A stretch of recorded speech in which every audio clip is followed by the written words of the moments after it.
What's up guys, I'm CJ from Driver Motorsports, and today we're going to show you how to put on a windshield banner. So step number one, first thing you want to do is put tape in the very center at the top and the bottom of the banner on top of the transfer paper, which is that clear tape on the top. You want to set it on your windshield, get your measurement at the very top of how far you want the letters down. After that, you want to center it side to side and then center it up and down on your windshield. So you want to have the same measurement on each side.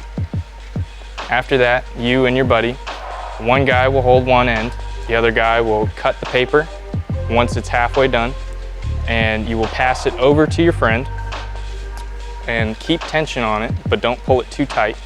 And you want your other friend to go through and lay it down. When you're laying it down, you want to make sure you do it evenly so that way you don't get too many air bubbles, but we'll get to that later. After it's laid down, you want to go around and make sure all your edges are tucked in really tight. After the edges are tucked in, you can go around, make sure there's no bubbles. If there is, you can use an exacto knife, poke a little hole, and then work the air out of that. Once you have all the air bubbles out of it, you can go around and start cutting your edge.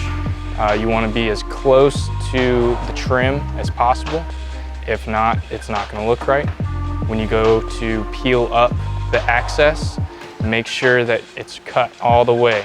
So when you're peeling it, you're not going to rip through your banner. Once everything is cut, you want to take a squeegee and go around your edges and tuck everything.